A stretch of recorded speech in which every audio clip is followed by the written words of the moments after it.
are so used to going to school every day that we take our education for granted. It doesn't seem to occur to us that there are those in other countries that yearn for the chance to go to school and learn the subjects that we are taught on a regular basis.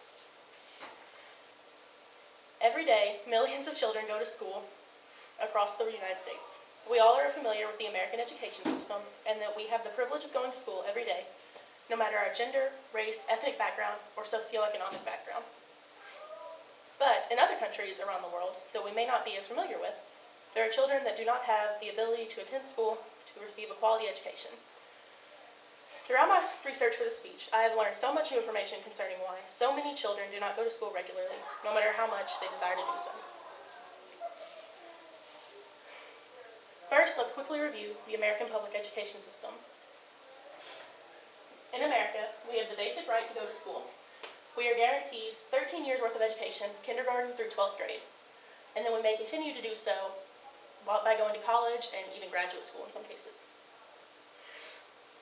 There are no restrictions set by the public education system based on race, gender, or socioeconomic background.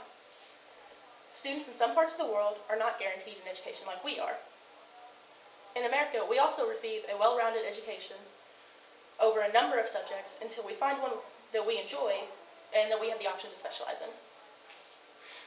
Pat Quinn from the Response to Intervention program says, "The United States has created and maintained a system that serves everyone at an almost unbelievable level of equality."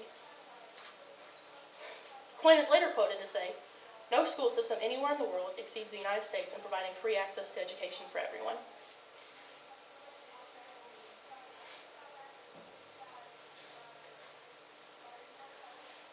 Because the right to go to school is considered to be a luxury in places throughout the Middle East, many children that may come from poor families across the region will be denied an education.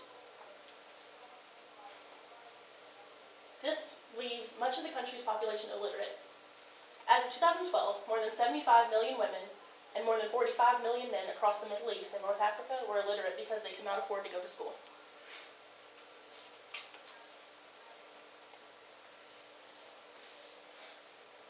As said by First Lady Laura Bush in 2005, education can help children see beyond a world of hate and hopelessness to one of unlimited opportunity. Education helps free the mind from ignorance and bigotry. Education unleashes the creative contributions of every citizen to improve their own lives and to build the common good. Education benefits all. Throughout the Middle East, thousands of school-aged girls every day are denied the right to go to school. In Afghanistan alone, 60% of school-aged girls are not going to school on a regular basis. This is sometimes because of Islamic extremists that will come in and destroy schools.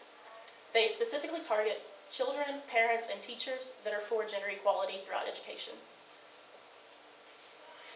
Staff writer Howard LaFranchi said in a recent article, "Girls that practice the Muslim religion are pressured by their customs and traditions to stay at home until marriage rather than get an education."